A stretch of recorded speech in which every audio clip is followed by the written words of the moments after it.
Assalamu alaikum wa rahmatullahi wa barakatuh. First, I'd like to thank Allah subhanahu wa ta'ala for this gathering. May Allah subhanahu wa ta'ala allow us to benefit from what we're going to be talking about tonight, inshallah. And I also like to thank the Imam and the West End Islamic Center, the Ummah, for always opening their doors to me. MashaAllah, Jazakallah khair. Brothers and sisters, the reason for this talk tonight is for numerous reasons. Number one, the Muslim Ummah, as we know, is in a crisis, especially with the issue Halat al-Tawari in Gaza. You know, it's something that the entire world is looking at, both Muslims and non-Muslims. And I like to shed some light on how we should, as Muslims, engage, participate, or show our support, bi'Iznillah ta'ala. As we know, the Prophet sallallahu alaihi wasallam, he said in the hadith, Rahu Bukhari, مثل المؤمنين في توادهم وتراحمهم وتعاطفهم مثل الجسد. The Prophet sallallahu alaihi wasallam said that the believers, in their love, in their mercy, and their affection for one another, مثل الجسد. It is like one body. Meaning this whole ummah is like one body. إذا اشتكى منه عضو تداعى له سائر الجسد بالسهر وهمة كما قال صلى الله عليه وسلم. And when any part of the body is affected with what we call aggravation, the entire body responds. You know, one organ of the body affects the entire body, and it responds with fever and sleeplessness.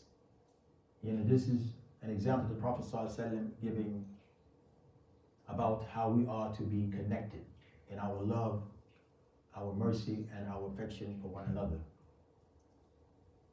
You see, today we see a lot of protests all over the nation. And we see a lot of boycotting all over the nation.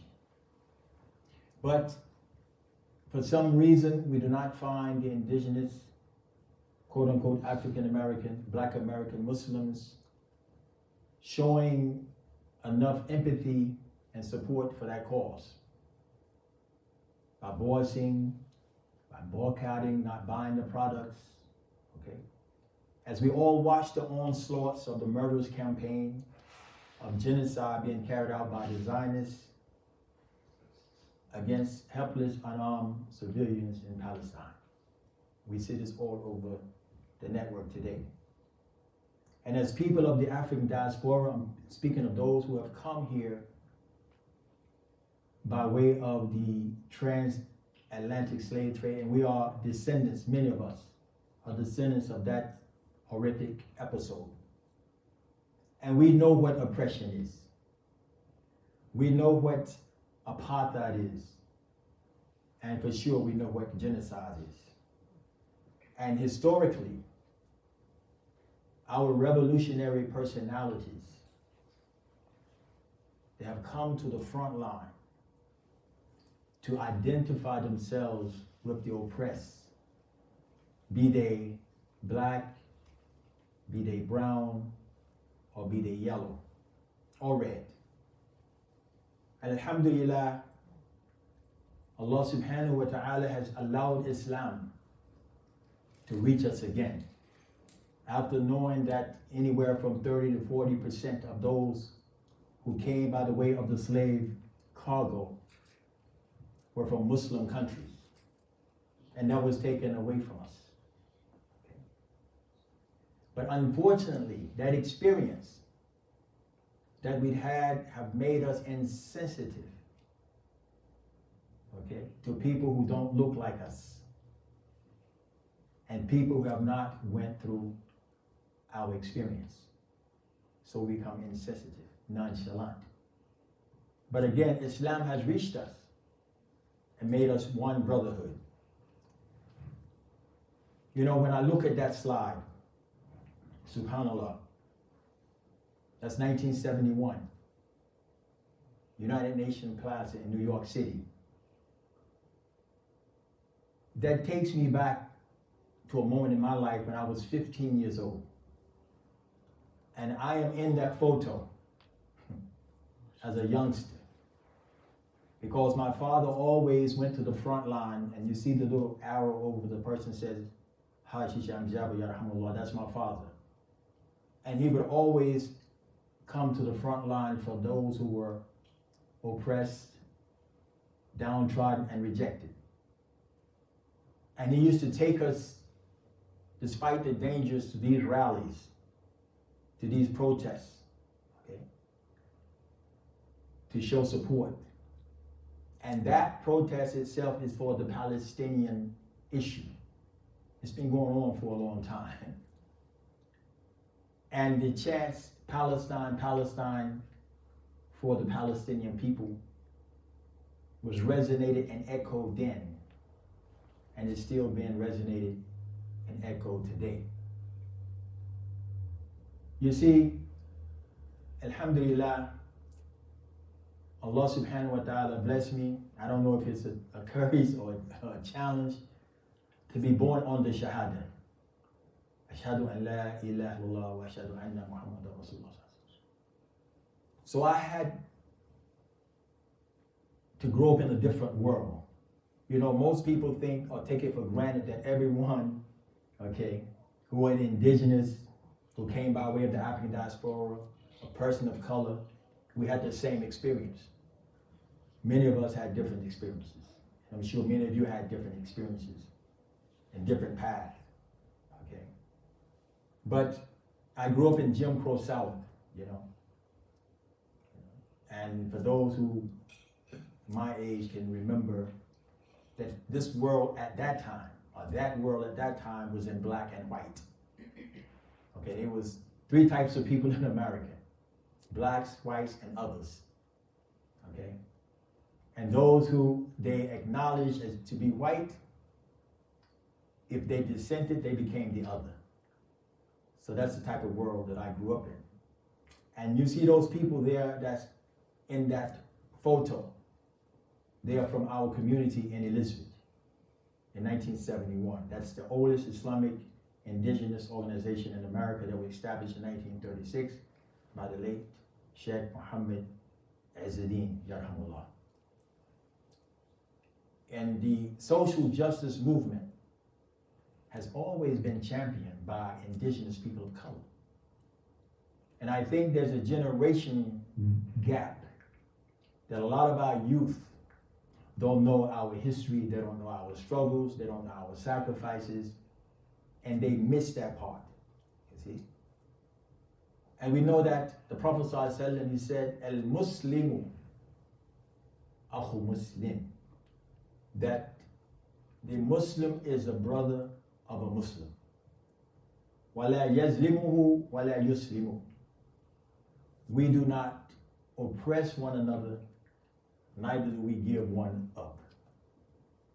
So we have to, as Muslims, come to the front line and champion, you know, those who oppress, wherever they are. Whether they are Muslims or non-Muslims. It's a moral obligation to enjoin the good and to forbid the wrong. You see? To enjoin the good and to forbid the evil. Of course, we are aware of the Black Lives Matter movement in America.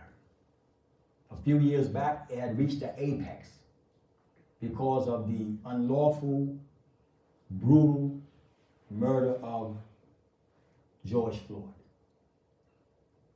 If you see that picture is in Palestine.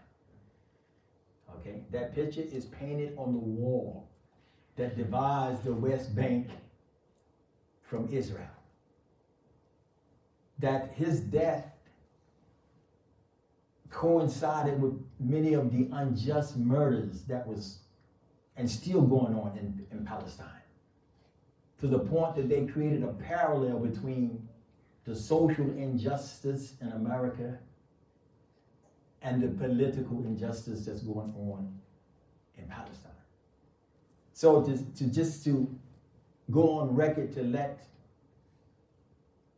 our people know that the Palestinians during the Black Lives Matter phenomenon, they came to the front line to express their solidarity, okay, with the American citizens who were going through racism, discrimination, injustice, brutality, and murder. This is a response to that. Now, when we look at the Palestinian issue and the founding of the State of Israel in 1948, some of our brilliant minds in America that was involved in the civil rights movement, the Black Power struggle, when we were reaching deep inside of this society to demand our humanity. Some of them took the wrong side. We see here Dr. King, and I quote, "Israel must exist and has the right to exist and is one of the great outposts of democracy in the world." That is because he was supported by the Jews in the civil rights movement. Okay? But they always keep a blind side. He wasn't really exposed to what was actually going on the ground here. In fact, the 6-Day War, he supported that. Okay? And that was, a thorn in our side because he himself chose to support Israel as a state, and he supported the 6-Day War. And I'm not saying that to defame or to erase the good things that he did. But I'm talking tonight as Muslim to Muslim, that we have to know who was for and against, as we should know who is for and against today. So that we'll be clear that we will not be coerced, bribed to stand down when we should take a strong stand against oppression and murder, especially when it involves our women and our children, because our children, they are our future. We are one body. And unfortunately, here we have again Mayor Eric Adams. He chose the wrong side. He's the mayor of New York City. And I'm not going to go through some of the things he said, but he said that, thank you, Israel, for the support that they gave during the civil rights. So that's water under the bridge. But I just want to go on record to let you know that everybody that looks like you, okay, does not have the same agenda. And as Muslims, كما قال تعالى إنكم أمة واحدة. إن هذه أمة واحدة. This indeed is one ummah. So we have to understand that regardless of where we are, in the circumstances that we're surrounded by, that at the end of the day, that the children of Adam, both sons and daughters, who testify to La ilaha illallah Muhammadur Rasulullah, regardless of language, regardless of geography, complexion, okay, status, we are solid brotherhood. And also, of course, President Joe Biden, he chose the wrong side. Okay, in fact, he went and sit in the war cabinet with Netanyahu to give him his support to carry out whatever they needed to do to bring security to Israel. And we see that it's almost at the level of genocide, a wipeout. But let us go back. One of the most profound personalities in our lifetime. Okay? If you was born during that time, I'm sure I see some people here that's about my age. Very, very, very familiar with El-Hajj Malik Shabazz, aka Malcolm X. That he definitely was socially conscious of what was going on in the world. Okay? And he was an activist, and he spoke out against Zionism and the support that was coming from the West when he said European imperialists wisely placed Israel where she could geographically divide the Arab world. You see? And you know, El-Hajj Malik Shabazz himself went to Gaza. He visited Palestine, and we're going to talk about like that. And he also was the catalyst for the Black Power movement. There was no Panthers, no Black Power movement that was organized and pronounced at that level until his assassination. Okay, everyone became upset. Everyone became angry. I don't think we was angry enough because we was losing our leaders, by the dozens.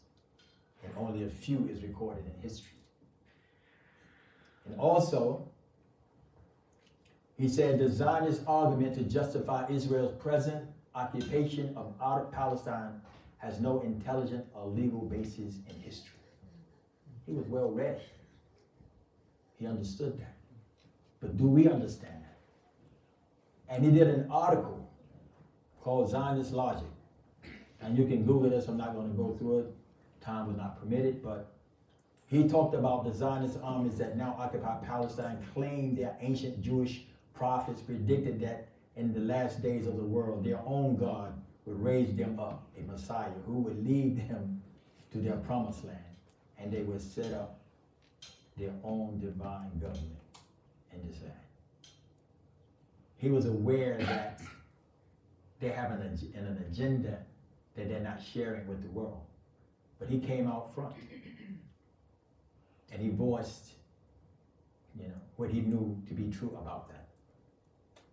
And there you have El-Hajj Malik Shabazz, on the front line. On the left, he's standing, okay, with the Palestinian Liberation Organization members.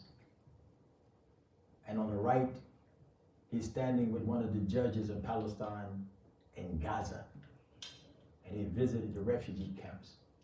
And I'm saying this to show our young people who don't understand that we've always supported the oppressed wherever they were. Because we hear people today saying, well, what have Palestine done for us? Okay.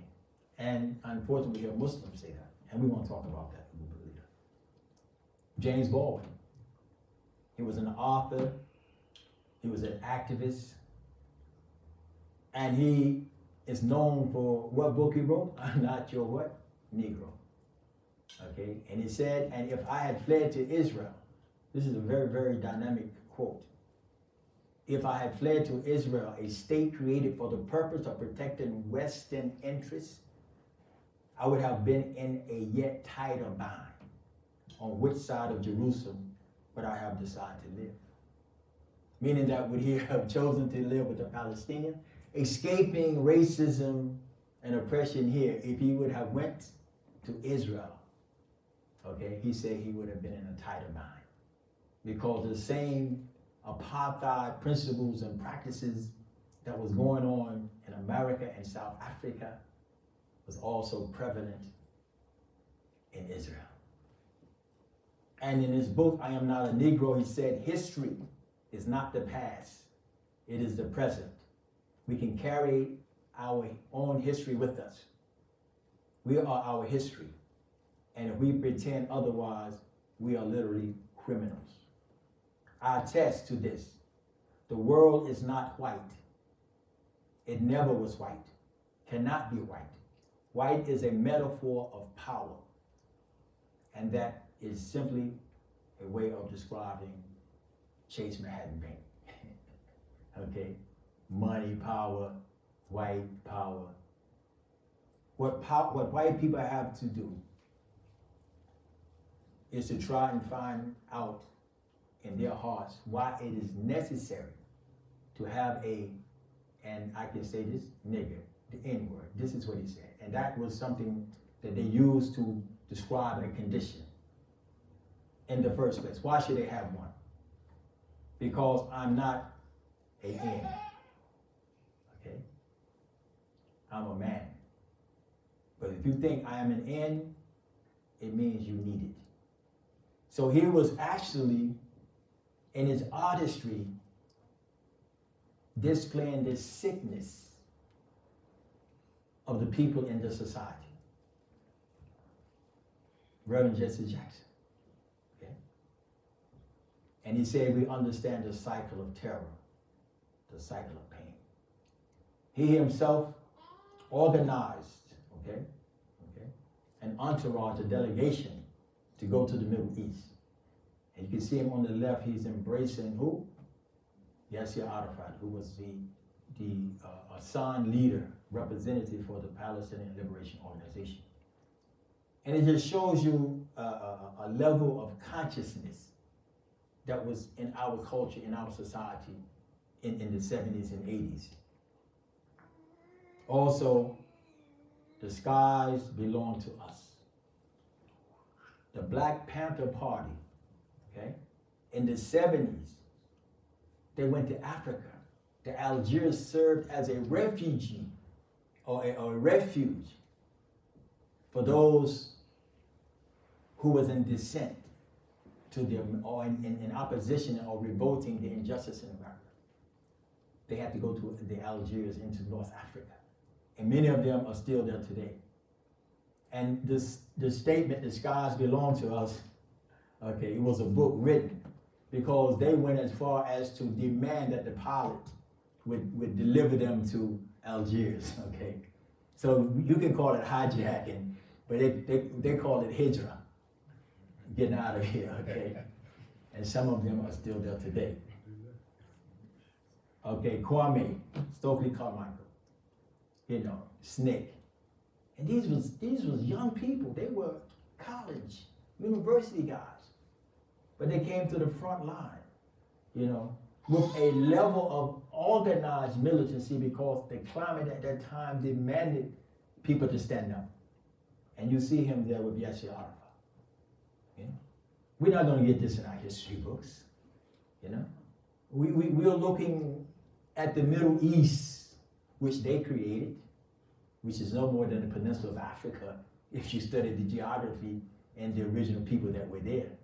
But we're looking at it as a different part of the world, not knowing how close we are connected to. And this is a letter that he wrote, Stokely Carmichael. And he said, Crummy, he said, in 1971, the majority of Palestine population were Arabs, 97.5% of the land. That's a lot. I'm sorry, I was F1. In 1917, when before they started the state. But from 1917 to 1948, the British government brought in Jewish refugees. You see, the agreement when Palestine was taken from the Ottoman Empire and put under the British and French mandate, the agreement where they would not have foreign immigrants into that land. But the British broke that and started bringing them in. And it says right here, but between 1917 and 1948, the British government brought in Jewish refugees who, as their numbers increased, originated a Jewish army and Jewish terror gang, which took over the outer property through pressure on the British rulers of Palestine. They demanded that. That was a deception that they had put into place. and total massacre of the innocent, unarmed Arab villages. This resulted in almost 1 million Arab refugees being thrown out of their own land. 1 million. Who to this day are still homeless and living on the United Nations charity. This is a letter that he wrote, okay? You know he got some problems with that. Soul on Ice. Elvis Keelis, you know, his son, Ahmed, Yarhamullah, he wrote a book, Soul on Islam. Okay, he had a son that was born in the Algiers, and he grew up there, and they lived out in the Khalij, and may Allah give him Jannah and paradise. In his book, Soul on Ice, kind of like piggybacking off his father's book, Soul on Islam, off Soul on Ice, it was his path to Islam, okay? And it's a reflection, it was a powerful reflection describing the experiences that they had in the 60s, how they were dealing with social injustice. So these are some of our highlights of our revolutionary personalities who came to the front line. And you see they're dealing with the injustice in the Middle East, okay? You know the entire power structure is Zionist. This is the quote from Muhammad Ali. He said, in my name and the name of all Muslims in America, I declare support for the Palestinian struggle to liberate their homeland and oust the Zionist invaders. So, you know, I'm appalled when I hear people say that we have no empathy or sympathy for those innocent civilians who are dying in Palestine when we have been on the front lines, okay?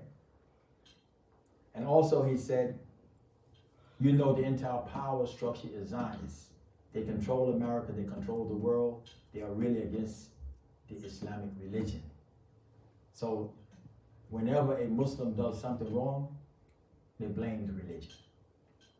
When you go out, when an individual go out and he commit an act of criminality through his own volition, do you know who they blame? They blame the whole ummah. They say, oh, this brother is, or this sister is from that community. That community is from that community. And that community is connected with that country. Just one act from a person, but the KKK, who has a non-profit status, can do parades, okay, and display their terrorist tactics without any repercussions or reprisal. But if one Muslim does something, then the whole ummah is blamed for it. Of course, Nelson Mandela, dealing with the Palestinian issue and the Israeli issue, a little tainted his moral legacy, because he was really supportive of both. You know, he believed that Israel had the right to exist and they should find peaceful solutions. And of course, when we're talking about 97% of the population becoming, controlling 80% of the land, there definitely can't be any justice there. So, but of course, he did embrace the Palestinian cause. You know, Nelson Mandela, he did. I'm not going to get into his life, but you can read about his moral legacy. And as human beings, we all make mistakes, but that mistake coming from a leader was very impactful, and it set the Palestinian cause back a little, because as we know, the ANC, the African National Congress, was a recognized United Nations armed resistance group to fight against apartheid in South Africa, and he should have identified with that platform.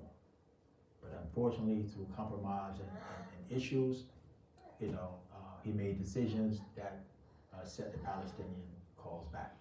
And of course, we know Archbishop Desmond Tutu himself was very, very pro-Palestinian. You know, so you know, sometimes when we read about people and we see their life and we say, oh, he's a softie, or he's not involved. But when you actually turn the pages, and he did a protest and he said, I asked the crowd to chant with me and listen to the chant. We are opposed to the injustice of the illegal occupation of Palestine.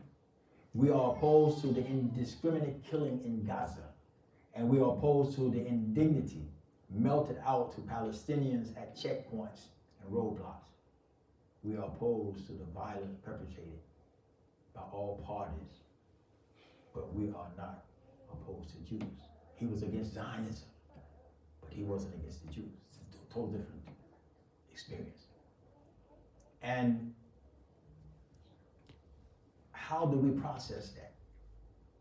And he said this in 2020, okay? Or probably more earlier than that, but he was on the front line with that. And of course, Minister Louis Farrakhan, he said, now that nation called Israel never has had any peace in 40 years, and she would never have any peace because there can never be any peace structured on injustice, thievery, lying, and deceit, and using the name of God to shield your dirty religion under his holy and righteous name. So I'm saying that to say that we have been involved and we are still involved. Who familiar with Noam Chomsky? Man, do you know he was a Jew? Okay. But he said Israel uses sophisticated attack jets and naval vessels to bomb densely crowded refugee camps, schools, apartment blocks, mosques, and slums to attack a population that has no air force, no air defense, no navy, no heavy weapons, no artillery units, no mechanized armor, no command and control, no army, and calls it a war. He was a critical thinker, and he was involved, he's always been involved, in social justice movement. And it sounds strange coming from a Jew himself, but justice is justice, and again, some people just stand for truth. They stand for truth. And Chris Hedges, anyone familiar with him? Oh man, he was actually an American journalist, he's an author, commentator, and he's a Presbyterian minister. Okay, it sounds strange, right? Yeah, but he's a Presbyterian minister, and also his career was to cover what we call, he was a war correspondent. He would go into the trenches, and he would, and he lost his job, he lost his status by telling the truth. Okay, and he said, I saw small boys baited and killed. And this is a journalist on the ground, by Israeli soldiers in the Gaza refugee camp of Khan Yunis. The soldiers swore at the boys in Arabic over the loudspeaker of their armored jeeps. The boys, about 10 years old, then threw stones, Intifada, the throne stores, at the Israeli vehicle, and the soldiers opened fire, killing some, wounding others. I was present more than once as Israeli troops drew out and shot Palestinian children in this way. So this has been going on for some time. And of course, the Arab Muslim world, and this is just my opinion, for the most part, have forsaken the Palestinian cause. Because what can we do 4,000 miles away? Of course we can do something. The Prophet ﷺ said, "Man ra'a minkum munkar falyughayyirhu biyadihi, فإن لم يستطع فبلسانه, فإن لم يستطع فبقلبه وذلك أضعف الإيمان." كما قال صلى الله عليه وسلم. The Prophet said, if you witness an injustice, okay, he said, if you are able, change it with your hand. If you have the means, the resources, or whatever, you change it with your hands. Okay, we do whatever we can, with our hands, our resources. If you cannot, then you change it with your tongue, lisan, and that's speaking out against it, voicing your opinion, because you can tilt the moral compass. By making people aware of injustice. We are human beings, and we have some fitri, some type of intrinsic, natural inclination for good, okay? For good. So at least by speaking out and boycotting and voicing our opinion, we can tilt the moral compass. You know, alhamdulillah, I hope that Allah subhanahu wa ta'ala has heard the dua of the believers who stood for tahajjud, for those who refuse to spend their money in vessels and veins that would support the onslaught of tyranny and corruption in Israel. That he would hear the dua of those people who voiced their opinion against the injustice.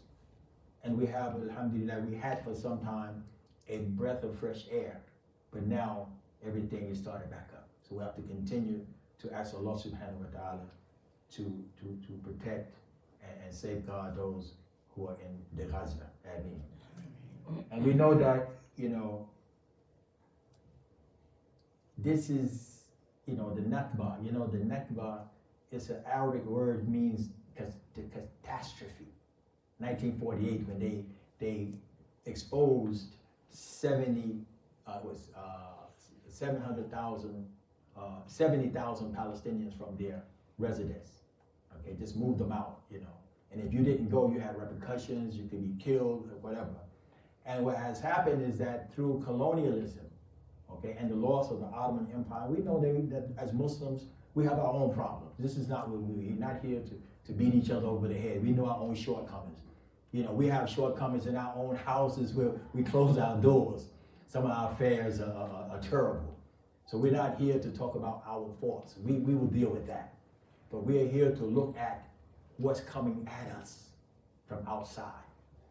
And we know that after the fall of the Ottoman Empire and colonization and mandates, etc., that our Muslim countries broke up into what we call puppet states, and they divided themselves under national borders, and they've gotten in debt with the World Bank, the International Monetary Funds, and they're deep in debt with the foreign banks. Okay, so they are in a straitjacket, and they put themselves in a straitjacket because they didn't have patience, they didn't have sabr, they didn't have the patience to re-establish the ummah as our beloved Messenger Sallallahu Alaihi Wasallam has instructed us over 1,400 years ago. And that is why you find them silent on these issues, because they fear reprisals. Now,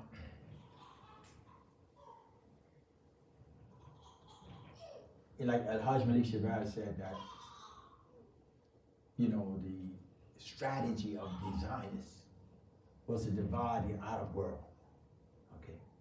And we do have an Arab-African divide, and a lot of times we find them playing the race card, you know?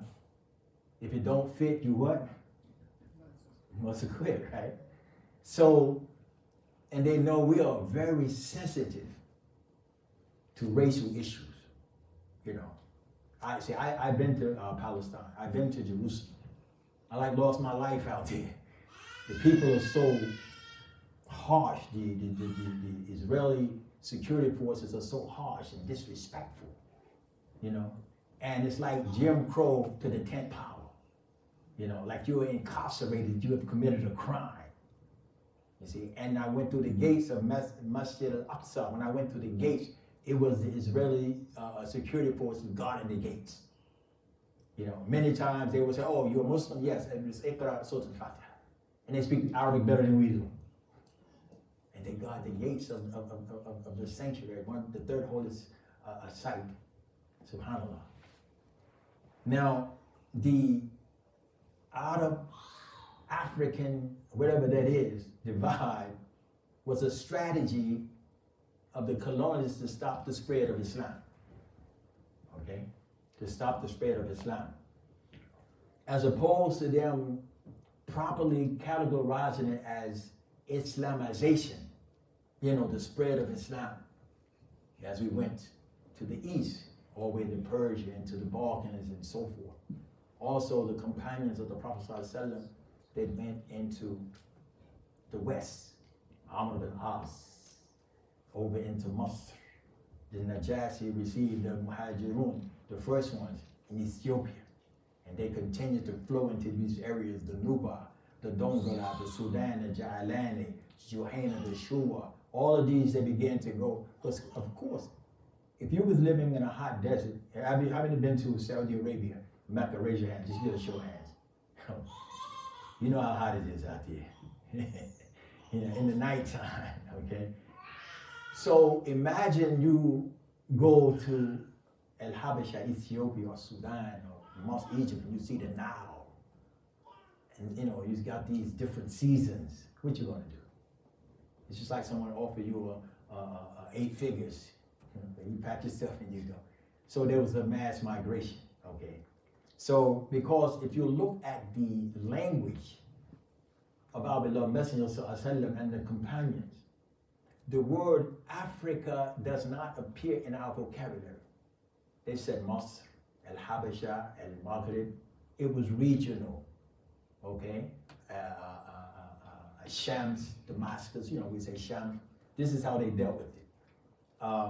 Africa is not monolithic. It's not one type of person. You got over 200 official languages there. You got 2,000 different ethnic groups. You got 4,000 cultural diverse practices there. It's not one monolithic society. You see what I'm saying? So anyway, but they took Islamization and they said, no, it's Arabization. These people are coming to take your land. They want to change your culture, your customs, all this. And we're talking about Muslims. And we have Muslims today who are on the Tawheed, okay? Not understanding this phenomenon, okay?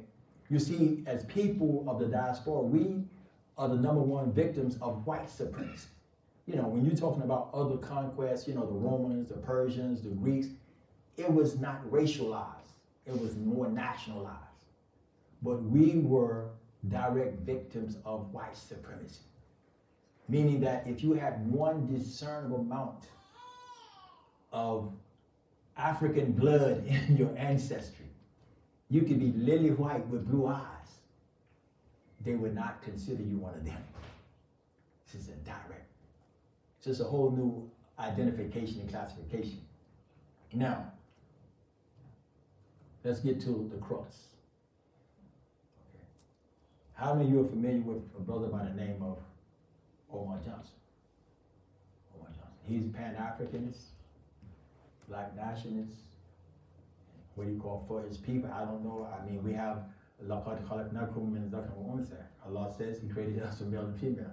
يَا أَيُّهَا النَّاسُ اتَّقُوا رَبَّكُمْ الَّذِي خَلَقَكُم مِّن نَفْسٍ وَاحِدَةٍ. O humanity, fear your Lord, create you from only one Adam. You see, and if anyone been to Mecca, you see all of Adam's children there from all over the world. SubhanAllah, it's phenomenal to see people coming into Mecca on the same page, following the same Lord, the same prophet, and reading the same book. It never you see this phenomenon anywhere in the world. But how many of you know that Omar Johnson was a Muslim? Okay, yeah. And he had such disdain for the Muslims and the Arabs, but he still has the name Omar. Change your name. Okay. But anyway, he said, if you think I'm going to take time out of struggling for American people, if you think I'm going to stop my agenda to liberate my people, to go and cry for people who don't cry for me. This is a strong statement. And I just went through a whole slide of people who he's referencing in the Black Power struggle standing in Gaza. He hasn't did his history. He's a psychiatrist, clinical. He's not a historian. And the materials he gets is journalistic. He doesn't turn the pages, okay? Now, of course, we know that we have problems in Sudan. Okay, we have problems in Sudan. We have problems in the Congo. We have problems in the Habasha, Ethiopia. But those are our problems. They're internal civil strifes, political, okay? And when you come to a fight, if you don't know who's who, you can't get in the middle. You have to make an assessment. Because those governments flip, every 6 months, Imam, we have a different government, okay? I can remember when you could go to Saudi Arabia, you couldn't, Salam alaikum.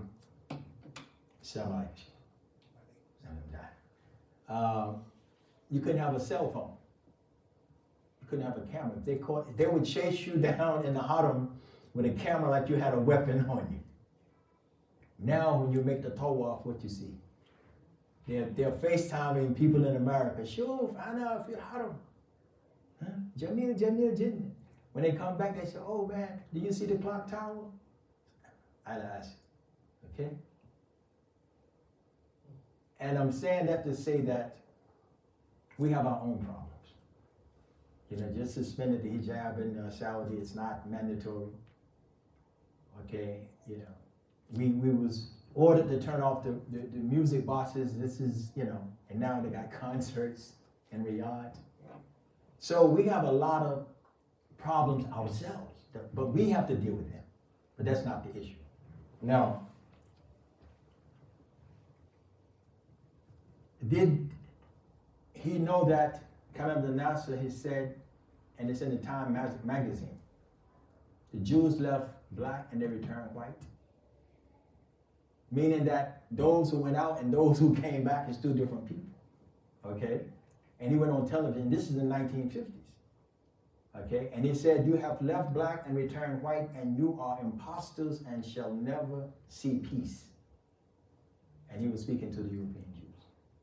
Okay? So those indigenous people that were there, right, look just like you and I, and we can look at the history. Okay? The Palestinians were not called Palestinians until Israel became a state. It was a land called Palestine, and you had Palestinian Jews, and you had Palestinian Arabs. Now, Hadrian, which one of the Roman emperors, when he defeated the Jews, it's a different kind of Jew, but we're going to use the term generically. The Jews, during the time of Bar Kokhba in, I say 70 CE, he called the Bani Israel that was in that land Palestinians now. He did it to degrade them to what we call as a demeaning term. So you're not Jews, no, you're Palestinians. So that term was applied to the Jews. So when Israel became a state, then the identity of those who was left over were called Palestinians. So that's the difference in that, okay? And if you look at the green map, and everyone's seen this online, this is how Palestine, the landmass, looked in 1946, 1947, 1949 to 67, and this is the green you see today. I don't have to say it's land grabbing. It's like America. When you talk about the Native American, he's not in Washington, D.C. Okay? We're talking about 50 million natives went extinct. They're not in Washington, D.C. Okay? And we just went through the Feast of Genocide. It was last Thursday or something like that? Okay. So when we talk about land grabbing, we should ask the natives how they feel about this day. Okay? Because it runs parallel with the Palestinians. No one can feel that pain because we're so remote from that. We go home at night and we put our safety blankets over our head. We make sure our children are secure and safe, that they got college savings and so they can be successful. We can't feel the pain of people who drinking water mixed with feces, has no lice, women haven't taken a bath in a month. Can't identify with that, okay? Now, this is a Jordanian. They didn't let them come to America. You go to Jordan right now. A lot of people say, oh no, these are Jordanians. They're called the Gur, Banu Gur. Oh no, they went there as slaves and stuff. Go talk to them. They have no point of origin. Okay? They have no point of origin. And you ask them, they go back to their grandfathers, they don't know. Okay? But we have a person who say, because they have been affected by the black and white nexus, who think that if you didn't come from Africa, you can't be black. And I always tell the Muslim, it doesn't matter if our Prophet ﷺ were from Sweden. It doesn't matter if he was from China. The message would have been the same. We would have to follow him. As he told the Arabs in Mecca, you have to follow your leader, even his Abdul Habashi, or Rasul Ka'anid. Because they had so much animosity and war with the Habashi. It was not because they had a darker complexion, but the Ethiopian ruled Arabia for 400 years. You know, you don't embrace your leader or your ruler just because they say, Ashhadu an la ilaha illallah. You know how we feel when white people become a Muslim, we stand off a little bit. You got to prove yourself. Or you know how it feels when you go into a masjid when people don't look like you there, they stand off and, you know, maybe he wants some money. So we have to overcome those types of stigmas if we're going to move forward. And Rub al-Khali is an area within in the Khalij, in the Peninsula of Arabia. It's like Hadr al-Maut, you know, the place of death. You don't go through, there's no water. You have to take, I mean, they may have well or two, but nobody goes there to look for nobody. But you know, the European explorers, they would go everywhere to the, what they call it, the North Pole. They do all kinds of stuff, you know, they go to the moon, they're trying to go to Mars. They're advantageous. And they went through these areas in Arabia. People never saw these people. Who are these people? They're the Mahra, indigenous people of that land. Everybody else, you know, lighting up around them through influx of the Turks, the Mamluks, the Armenians, and everybody came in over a period of 500 years, and, you know, you become the minority. But they found these people there, okay? And they was like, who are these people? Wow. And this is what we call the Afro-Palestinian, and of course they are victims of racism, we know that. Everywhere dark-skinned people are on the planet, okay, they are affected by racism because those people are looking through the eyes of the colonialist masters. You see, and they don't want to integrate or assimilate because it reduces their status. We had that effect come into America. MashaAllah, Allah knows best. You know, I call them satellite masjids. You need like a bus ticket or train, a train fare to get to them. They're so far out of the remote. But anyway, because it's a status. Because you got to understand that we were rejected, downtrodden for many years. So we have people in Palestine, okay, who have roots from Africa, who've been there for generations. They don't know nothing but I'm a Palestinian, okay? But since they got dark complexion, you know, they say, oh, you can't be a Palestinian, you have to be an Afro-Palestinian. We've been in America, what, 500 years? Well, you count the islands. You can't be just American. Look at the Census Bureau. You gotta put a prefix on that. Because one day you might dissent, you have to go. So they face that there. And again, that's our problem. But I'm just saying that when brothers like Omar Johnson, and I don't want to beat on him, you know, because he said every now and then he go to the masjid, he dropped to Rakash. You know, so may Allah guide him, you know. SubhanAllah. But he hasn't been to Palestine. He hasn't been to Haifa and Jericho. These people are marginalized, okay, but they're there. So when you're talking about Palestinians, not only you're talking about people who look the olive skin, but you're talking about people who look like you, okay? Some of them are descendants of the companions, and you're not going to make dua for them, okay? This lady, Fatima Muhammad Barnawi, from Palestine. And you know, Fatima was the first female to be arrested by the Palestinian army or defense force. She was an activist. She spent years in prison. She was there at the Nakba, the catastrophe, and she's been on the front line. Okay, and look at her janazah. Okay, SubhanAllah. And you see Kwame Ture, Stokely Carmichael. They knew what was going on. People don't know that. And now we have an aerial view. Now look at, on the right, that's Arabia, Middle East. Now look at the left. Do you know you have more Arabs in Africa than you have in Asia or Arabia? Huh? You got them black and white, brown, yellow, okay, but they're there, okay? So it's not a ethnic group where you can say this is an Arab or that's an Arab. No, you can't do that. These companions, wherever they went, if they went to Europe, married Swedes, they got like, they went to marry Habashi, Dongala, Nuba, they got darker. They went to Silk Road to China, you go there, you got people who say, oh, I'm from the Khalda, I'm from Ibn Khaldun, Khalid bin Walid, F1. And they, they're eating halal goat with, what you call the sticks? Chopsticks. With chopsticks, okay?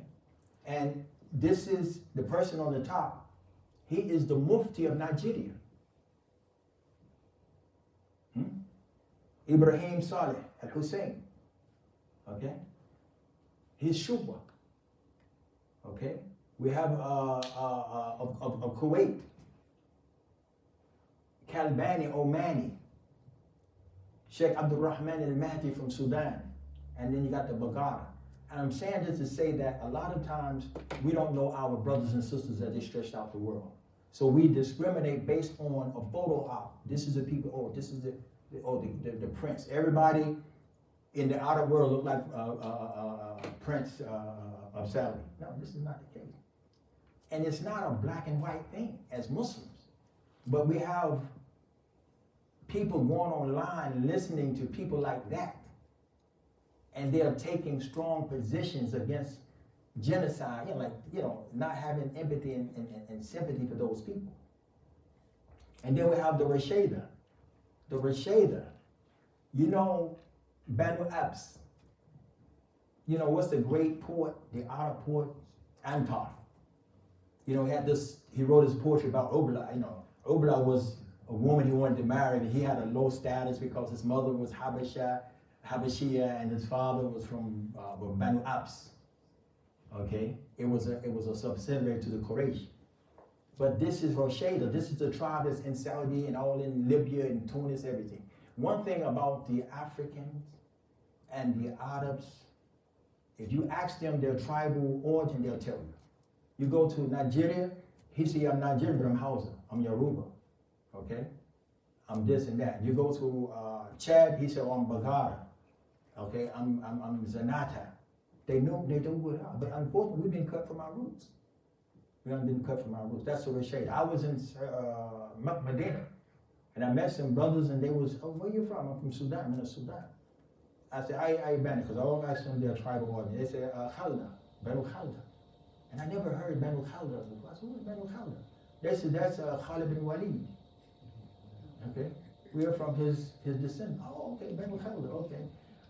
So I'm just saying that it's not a black and white thing. You see? And if you traveled out there, you go to Morocco. I was in El Maghrib. And I remember, I can't recall the year, but I was there, and I went to one of the palaces, That's when Hassan Thani, Allah, he was living, And I saw all of these people at the palace, and it was black people. And I was traveling with a police officer. He wasn't watching, he just happened to be, when you say police, somebody's like escorting you around. No. He was actually a police officer, and he was actually my tour guide for that 3-4 months. And he said, they are the Ismailis. You see, this is how you have to educate yourself. You have to ask the people. They get their PhDs from Western sources, Macmillan history books, and they put in there what they want you to think. Out of 4,800 pages in American history, whether it's civics, government, whatever, 4,800 pages never mention Islam, Muslims, or people of African diaspora. So how can our people that go to school know about that 30 or 40% of those people who came here who were slaves? Can't. So he said the Ismailis were the ones who was in power before the Alawiyas. So when you flip the dynasty, those who go under, they are privileged to royal treatment. because they had them. They lived better than the people. It's inscription wherein like you actually signed to actually work, you know. And a lot of times when they say, oh, they were slaves, the Mamluks or the Fatimids, there was. See, it's like, for example, if they put a draft out today, and you gotta go to the military. If you don't go, what are they gonna do? What's this camp, Fort Dix or something like that? That's what the goal is there, right? Okay, anyway. But they put you somewhere, okay? And once you become GI, government issued, you know, they dropped you anywhere in the world, you gotta shoot back, right? So we don't see that as a form of restraint because you are actually a GI, a government issue. So a lot of times when we misinterpret what we call slavery, when we see the troops, the Hadratanis are those who were free and those, some people were still, by contract, they had to do it. But anyway, the Alawirs were in power in El Maghrib until they lost their status. They can leave if they want to. They can say, well, you know, I don't want to work here. But if they leave, they got to go out and probably grow an olive grove or something like that and start over. It's just like the President of the United States. Once they leave office, there's always a surveillance on them. They always have what they call Secret Service with them until they die. Okay, so it's you don't have that level of liberation. And we have to understand this stuff historically because the West is actually contaminating the true history of our people. The black soldiers of the Fatimid Caliphate, you know, they were from the Tamazight, North Africa. They were from West Africa. They were from Central Africa. They were from El Habasha. But they were a dark-skinned, militaristic group of people. You know, that's why when Muqawqis, when he saw Ubad bin Samit come in, oh, get this black man out of my court. Because he had he remembered the people of Hannibal, the Phoenicians, when they crossed over into Italy. You see? And Muqawqis, his name itself means Caucasian. So he wasn't even a Roman. Okay? He was from Europe. Okay? The Romans were Mediterranean people. So he knew about those soldiers that come with dark skin. They would terrify them. They was afraid of them. But the Fatimid soldiers, right? They conquered, and these are the people, the Berbers, what they call, I don't like the word Berber. It's like saying Bantu. They don't have any cultural integrity attached to it. They are Tamazighs, and they had language, culture, and things like that, you know. Anyway, but these are the people that was in armor. And let's just go back a minute. And do you know that the Fatimids, they were actually Shia? Okay, but it wasn't. I don't think it was like the Iranian stuff, you know. The Aliyites, but I don't know, we're not going to get into the appeal of that. But because the Fatimid dynasty overthrew the Umayyads, okay, and then it was up until the time of Salahuddin Ayyubi that he actually turned that back around, okay? But it wasn't like today, you know. And you know, the Mamluks, okay, conscripted soldiers, okay, out of Turkey, the Balkans.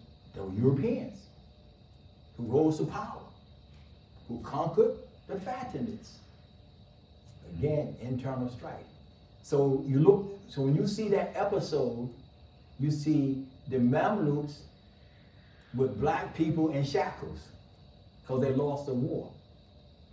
But nobody tell you that those people that were in shackles were from the Fatimids fighting against the Mamluks, so it looked like the Arabs are selling who? Africans, because they're not doing their research. You just lost the war. Because the Fatimids conquered all the way into the Nejd, into Damascus. At one time, the Fatimid dynasty ruled Palestine. And that's why you see those black Palestinians there today, because it's their children. But no one is telling the story.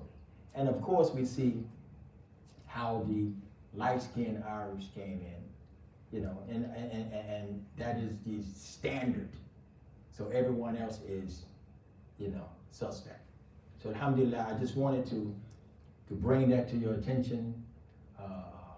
Did I go too long, Imam? Okay, alhamdulillah. I tried to do it and I think I did go over. I'm good? Inshallah. Because, you know, I like to always have an opportunity to engage, to take questions, things like that. And I'm a didactic historian. I try to put in books what they left out. And I try to surgically remove the false narratives that goes inside. And that's just a passion I have for myself. I don't know what else to do with my life, you know, but serve Allah and the Muslims, mashallah. But if there's any questions that we have, inshallah ta'ala, we can take them. Just want to keep it, you know, close to the topic that we discussed tonight. There's so much other stuff we can get into that'll take us off course, but let's try to keep it based on the topic, inshallah. So I have a question in the back, right on your right, Sheikh. Okay, sister back there. Yes. Assalamu alaikum. Alaikum salam. When you was mentioning about the Muslim sister Fatima, the Yes. first Palestinian to be arrested, Yeah. was she arrested by the Israelis? Yes, Army? Israeli. Okay. Israeli. Okay, Yeah. I just wanted to. Yeah, she was an activist. Okay. Okay, she was an activist and a front line. Alhamdulillah. Okay, and she was a little girl when the Nakba came, and that was a horror. That was a horror. Taybeen. Sheikhana. Assalamu alaikum. Alaykum salam. Just 2 points. One about Dr. Umar Johnson. You know, his father and I served in the military together. Oh, I knew his father very well. I knew him when he was a little boy. okay. You know, I mean. So what is your opinion of him just from since you know his father and the work he's doing? Well, he's ex-Muslim and he has a problem with black and white. That's his issue. Okay. Because what his father, I mean, we won't get into it, but his Okay. father went in terms of with marriage, went somewhere else, and he didn't like that. It was, so again, unfortunately, this black and white thing, and this is what has crippled humanity. Yeah. He has a lot of followings. I mean, people are listening to it, and it sounds good, but he sounds like, he's stuck in the 60s, but, for those who don't know, again, like you said, you have hands-on information, you know his father, you know him, and you know what he's on. Right. And then the other thing, when you mentioned about the Awliyats, most of these people were Shiite, and that's, again, Aqidah has nothing to do with what we think today. Right. It wasn't about that, it was all political. That's right, that's right. These movements, these religious groups was all political. That's right. You could be actually Ahlul Sunnah, but you could serve in a Shia regime. And it wasn't to the point that it was so pronounced that, you were persecuted for those things. MashaAllah. Any more questions? Somebody. Assalamu alaikum, Sheikh. Oh, mashallah. Akhi, you gotta come in, Sheikh. No. You gotta come up, Sheikh. Mashallah. I thought that was you, Akhi. I had to take my glasses off, Subhanallah. Say something smart.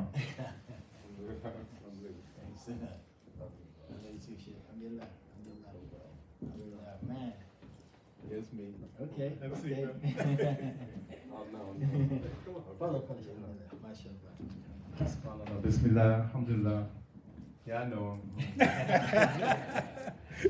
But, Allah Akbar. I had a question about how you was talking about, inshallah, the history up to black leadership throughout to a certain point, but I wanted to ask you, inshallah, how do you see black resistance today in reference to support of the Palestinian situation going on? How do you actually assess it today? Well, Bismillah ar-Rahman ar-Rahim, a very good question. I actually I should have talked about that, and I think that if you hadn't asked that question, it probably would have slipped over my mind. I was trying to get this on. Free my hands up. But anyway, I've been to a lot of everything, boycotts, and I don't like to call them protests. That's not it. It's about letting the world know. We're trying to tilt the moral compass. Let the world know what's going on. People getting out of their beds. What's going on? Who are all these people? What's going on? Make them read. Iqra. Unfortunately, Brother Jihad, is okay to call his name? That's his name. Hada Ismu, okay? Anyway. Man, this brother's trench, man. He has a history. You know, mashallah, man. We gotta have some conversation. But unfortunately, we have been disenfranchised and desensitized because of racism. I think that the men, what I see out there in most of those demonstrations, and don't take these words, I mean, I don't have a term for it, but you know, gatherings. It's mostly women and teenagers, okay? Because what has happened is that the men are so afraid that they will lose status, jobs, recognition, you know, their political standing in the societies. They stand down and they send the women and children out there to chant.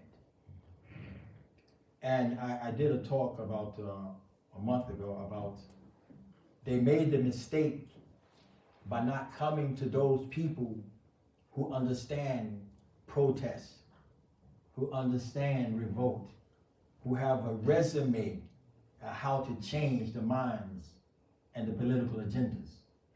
So I think that if we can actually throw off the blanket of racism and margin and all this information that has been bombarded us, and we take the lead, I think we need a different format.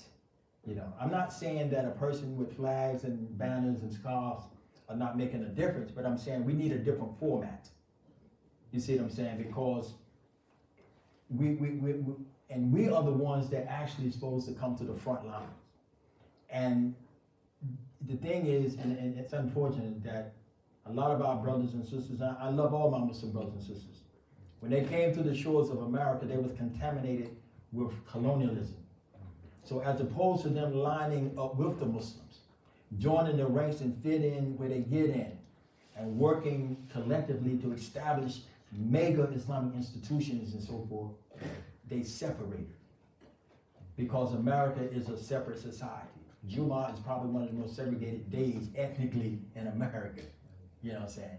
So I think that the A'imma, the leadership, you know, I've been to a lot of conferences too, big mega conferences and big conventions, you know, but there's no leadership there. You know, I think the leadership have to be the guiding minds for this. You see what I'm saying? We don't have one way to solve it because everybody's gonna bring something to the table. But I think we can create a formula to make a, you know, see the thing is that as long as America, it's almost like Muqawqis, right? When he saw Ubad bin Samit come in his courtyard, he was like, oh, get this black man out of here. And he was from Bani Khazraj. He was one of the tribes in Medina. He didn't want to deal with him. So I think if they see our faces in that, it'll have a different impact, a different effect. I'll give you an example. In Chicago, about maybe 3 months ago, there was a demonstration, Palestinian, and 200, and I may be exaggerating the numbers, I just saw the footage and I talked to some people that were present. I'll say 100 black Hebrew Israelites came down the street with leather bands on and they attacked the Palestinians. Yes, Bismillah. And they were fighting and throwing bottles and sticks. I think somebody probably saw some of that footage. Raise your hand. You did, right. And there was women and children out there just fighting back with their flag sticks because they projected it in a black and white thing. You see what I'm saying? So we know that, I mean, for a person who's being oppressed, I mean, did you see Black Lives Matter? You had Antifa out there. You had white people out there. You had Asians out there. Everybody was championing, you know, those people who were being discriminated against. But we saw this on the flip side. Why would the black Hebrew Israelites, who say that those people who are in Palestine today are imposters, okay, children of Edom, you know, would come and attack the Palestinians. Okay? So I'm saying that if we're not involved, you know what I'm saying, we're almost like anchored, we're in stalemate. So I think that, and it has to be the leadership. I think that those people who are are involved need to actually be fair and say, look, we need your help. And we're gonna do what we're gonna do anyway, but I think that if we don't get involved, and I think we need a different platform, and the first platform is that it had that we come together as Muslims and fortify ourselves so that we would leave no gates and no cracks for the enemy to come through, inshallah.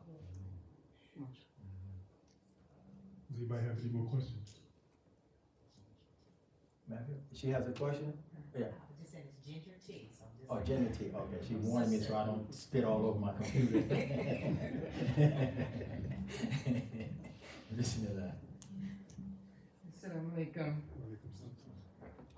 I'm just trying to understand the blacks not feeling that we should, they should, become involved with the Palestinian fight.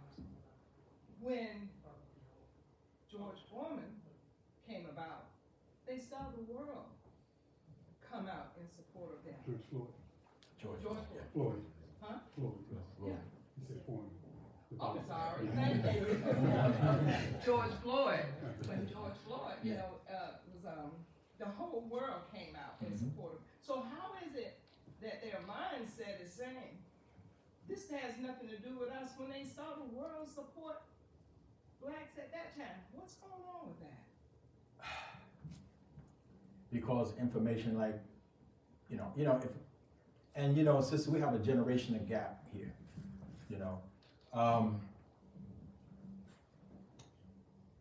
as Muslims, when we actually get involved in things like that, we have guidance. We have a discipline, from Allah and His Messenger Sallallahu Alaihi Wasallam. And what happens is that a lot of people don't have that discipline. We know what we can do and what we can't do, how far we can engage and how far we cannot.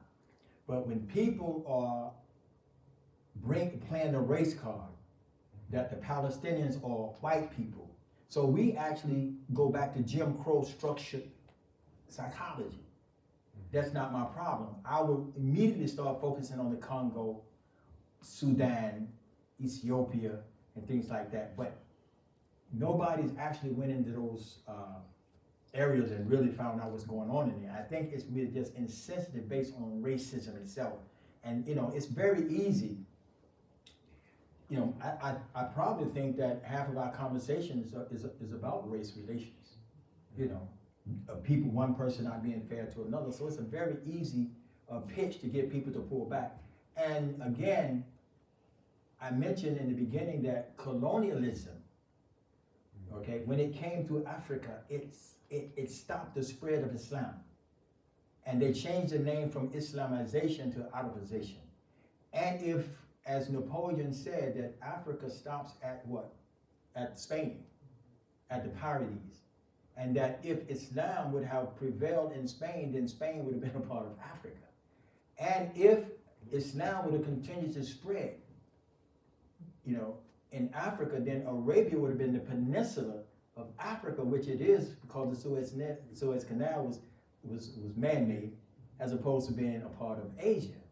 And this is the problem that we run into, that the Muslim, I just read not too long ago that 1 million Muslims in Africa converted to Christianity. Ghana used to be predominantly Muslim. Now it's like what, 30% now? 30%. So we're losing our footage based on this propaganda. You see what I'm saying? Based on this propaganda. And we don't go to the people and talk to the people, we just make our own assessment. I remember I was in a lecture, a brother was talking about the Darfur issue. Darfur in Sudan was the first Islamic state in Africa. There's not one kanisa, one church there. And he was trying to articulate that conflict, but he had never been to Darfur. You see? So that's the problem that we run into, is that we take our information from the internet, like, the brother I just mentioned. And like I said, I don't want to beat up on Omar Johnson, but it has to be a level of damage control, because he's really, really influencing a lot of people you know, to take those positions, and that's what we're up against. And they throw a rock and hide their hand, and they won't come forth and overpower and discuss, you know, those types of things. Yes. Anyone else can add to my answers or the cues. I mean, I could miss a whole lot. I just wanted to add too, what about the African American Muslims? What's going on with them? I live in New Jersey. I mean, I don't see. No, I'm not saying it in that sense. You know, sister, you know, alhamdulillah, you know, like I said, there's a generation gap, and our Muslims, we've been struggling to grow a community. A lot of the older brothers, like myself, and I know Sheikh Khalifa and Imam Nadim, I mean, we understand that you know, sometimes you see the land out there, you know, and then you just think the ship is just gonna float there. So I think that what happened was we kind of like allow other people to make our decisions, you know, like how we should structure our Islamic societies, our communities. And I tell you one thing, and I want to close on this note. Because the imams, they know, because they sit in circles and, you know, we have discussions that sometimes we can't even bring into the community. It's be too devastating. So we have to kind of like break it up in the khutbah and give you one. But if you notice that a lot of buildings going up now are called Islamic centers, not masjids. It's a different ruling on a masjid versus Islamic center. People would go there and play basketball and ping pong, but they don't go study the Quran and Arabic and fiqh and stuff. So our youth now are being what we call Americanized, okay? So what happened is Islam, as the brother presents it, is no more than a personal philosophy of ideology of how you want to live, that you can create your own idea about God, okay? We have so many Muslims, and mostly our immigrant brothers who are becoming atheists. They don't even know what it is because they just say, I don't want to practice Islam no more. You know, I don't believe in God, this kind of stuff. And then a lot of them converted to Christianity, kind of like ex-Muslim. Because what happened is, it's like the Adam syndrome. When you fail, you want to blame someone else for it. So that's what's happening. We are shifting the blame on everybody else. So what I'm saying is that, but Allah subhanahu wa ta'ala is in control. You know, I mean, you know, we can't control the hearts of the people, but we have to do more. And I think that we need to really start focusing on establishing masjids and put this Islamic centers inside, the institutions inside of the masjid. That when the Prophet ﷺ went to Medina, what did he build first? Before he built his own house, what did he build? Masjid. So we don't understand that is the heart of the community. That we visit and we pray in our spirituality, everything grows and we stay connected. When you see people stop coming to the masjid, that's a danger in the society. Like one sheikh said, you know, the strength of the community is in the Fajr and the Isha. That's the strength. That's, you know, in a sense, but you know, so we just gotta really, really reevaluate our shortcomings, put them back in perspective, and start building and stop letting people make decisions for us. And most of the decisions have been made in the sense in the last 20 years was from non-Muslims. This is how you do it. This is the money we confiscated, but if you want it back, you got to do it this way. We give it back to you in increments. So that's the politics that, you know, we stay aloof from, inshallah. Thank you. You good? Yes. Alhamdulillah. Shukran Sheikh, inshallah, you know, you're always welcome. This is your house. Shukran Habibi, you always open the doors, alhamdulillah. And like I said, you know, we just hope that whatever was said here tonight, that we can benefit from it, you know what I'm saying? And it's no offense to anyone, no malice, it's just that we have to make sure that the Muslims are aware of what they're up against, inshallah. Jazakallah khair. Alhamdulillah.